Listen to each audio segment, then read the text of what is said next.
السلام علیکم دوستو، رفیق اردو اکیڈمی کی جانب سے میں محمد رفیق خان چھٹی جماعت کے بھارستان اردو سے سبق نمبر 3 لے کر آپ کی خدمت میں حاضر ہوں۔ اگر آپ میرے چینل پر نئے ہیں تو پلیز چینل کو سبسکرائب کیجئے تاکہ آنے والے سبھی اسباق آپ کو مل سکیں۔ تو آئیے دیکھتے ہیں آج کا سبق۔ تو آج کا ہمارا سبق ہے شاعر کشمیر مہجور۔ تو آئیے پڑھتے ہیں آج کا سبق۔ شاعر کشمیر مہجور کا پورا نام پیرزادہ غلام احمد تھا۔ وہ متری گام ضلع پلوامہ میں 11 اگست 1887 عیسوی کو پیدا ہوئے۔ ان کے والد کا نام پیر عبداللہ شاہ تھا اور والدہ کا نام سعیدہ بیگم۔ مہجور کی ابتدائی تعلیم گھر میں ہی ہوئی۔ وہ بچپن سے ہی بہت ذہین تھے۔ کہتے ہیں کہ شاعر کشمیر جو مہجور صاحب تھے ان کا پورا نام پیرزادہ غلام احمد تھا۔ وہ متری گام کے ضلع پلوامہ میں 11 اگست 1887 عیسوی کو پیدا ہوئے۔ ان کے والد کا نام پیر عبداللہ شاہ تھا اور والدہ یعنی ماں کا نام سعیدہ بیگم تھا۔ تو مہجور صاحب کی جو ابتدائی یعنی بنیادی تعلیم انہوں نے گھر میں ہی حاصل کی اور وہ بچپن سے ہی بہت عقل مند تھے۔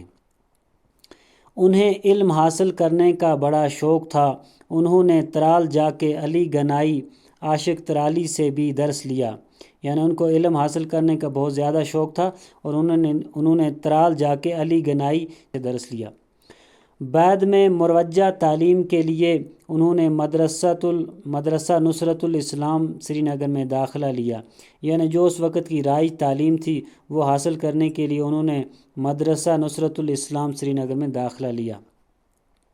مہجور کی طبیعت میں خودداری تھی، اس لیے پیر مریدی کے آبائی پیشے پر خود کما کر کھانے کو ترجیح دی۔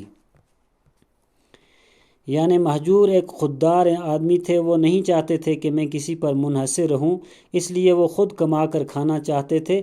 تو اس لیے انہوں نے اپنی جو ان کا پیشہ تھا، آبائی پیشہ تھا پیر مریدی کا، انہوں نے وہی اختیار کیا۔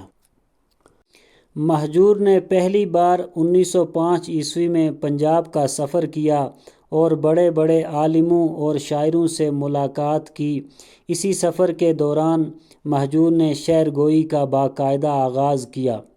یعنی مہجور صاحب نے پہلی بار 1905 میں پنجاب کا سفر کیا اور وہاں کے بڑے بڑے عالموں اور شاعروں سے ملے، اور اسی اپنے سفر کے دوران انہوں نے اپنی شاعری کا آغاز بھی کیا، یعنی شعر گوئی شروع کی۔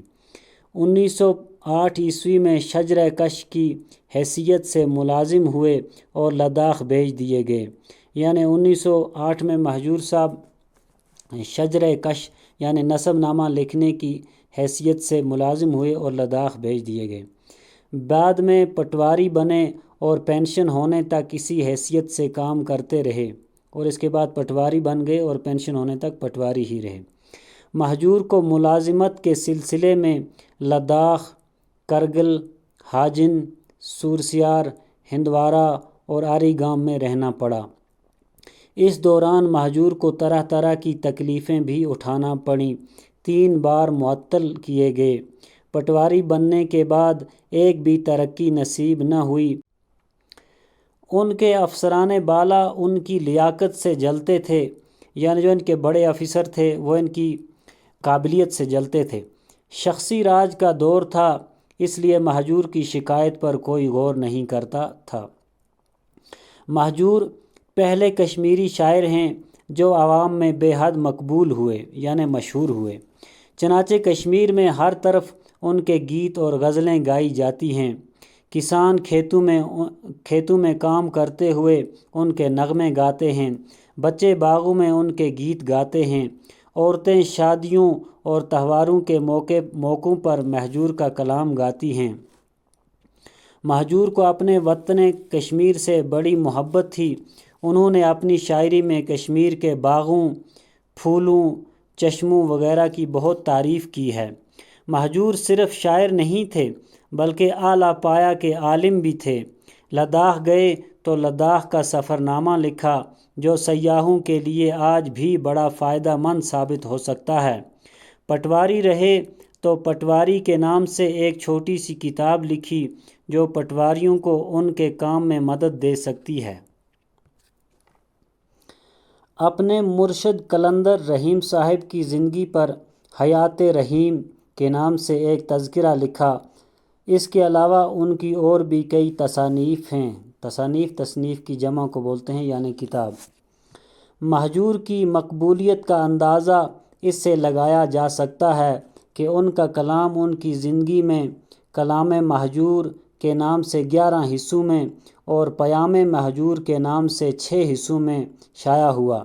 مہجور کشمیر کے پہلے شاعر ہیں جن کا کلام ان کی زندگی میں کئی بار شائع ہوا، یہاں تک کہ بعض حصے دیوناگری اور رومن رسم الخط میں بھی شائع ہوئے۔ ان کی بہت سی نظموں کا ترجمہ انگریزی، ہندی اور اردو میں ہو چکا ہے۔ مہجور کشمیر کے پہلے شاعر ہیں جن پر ایک فیچر فلم اور ایک دستاویزی فلم بنائی گئی۔ ان کا کلام گانے کی وجہ سے محمود شہری بہت مشہور ہیں۔ وہ لاہور جا کے مہجور کا کلام گاتے تھے جو ریکارڈ ہوتا تھا۔ افسوس کہ اتنے بڑے اور مقبول شاعر نے ملازمت میں بڑی تکلیفیں اٹھائیں جن کا تذکرہ انہوں نے اپنے خطوط میں کیا ہے۔ وہ زبردست وطن پرست تھے اور انہیں وطن کی ایک ایک چیز سے محبت تھی۔ تاریخ ادبیات کشمیر کی ترتیب کے سلسلے میں وہ دہلی گئے اور وہاں کتب خانوں میں مطالعہ کرتے رہے۔ مختلف ادبی انجمنوں سے بھی وابستہ رہے، صحافت میں بھی دلچسپی لی۔ ملازمت سے ریٹائر ہونے کے بعد اپنے آبائی گاؤں متری گام پلوامہ میں سکونت اختیار کر لی۔ 1951 عیسوی میں حکومت جموں و کشمیر نے اس عظیم شاعر کی ہمت افزائی کی۔ مہجور یہ اعزاز پانے والے پہلے شاعر ہیں، چنانچہ حکومت نے ان کے حق میں سرکاری وظیفہ جاری کیا۔ اس وظیفے کی پہلی قسط مہجور نے 8 اپریل 1952 عیسوی کو پلوامہ کے سرکاری خزانہ سے وصول کی۔ عین اسی وقت ان کے دماغ کی نس پھٹ گئی۔ پلوامہ سے انہیں اپنے گاؤں متری گام پہنچایا گیا جہاں دوسرے دن یعنی 9 اپریل 1952 عیسوی کو ان کا انتقال ہوا۔ پہلے تو انہیں اپنے گاؤں ہی میں دفن کیا گیا۔ 2 دن بعد یعنی 11 اپریل 1952 عیسوی کو اس وقت کے نائب وزیر اعظم بخشی غلام محمد متری گام گئے اور مہجور کی میت کو قبر سے نکال کر سری نگر لایا گیا۔ یہاں خانقاہ معلیٰ میں جنازے کو سرکاری اعزاز کے ساتھ ادیبوں، شاعروں اور سرکاری افسروں کے جلوس میں افواجاً لے جایا گیا جہاں انہیں سپرد خاک کیا گیا۔ اس موقع پر 21 توپوں کی سلامی بھی دی گئی۔ مہجور نے اپنے کلام میں اتحاد، بھائی چارہ اور وطن پرستی پر زور دیا ہے۔ وہ کشمیر کی ایک ایک چیز سے محبت کرتے تھے۔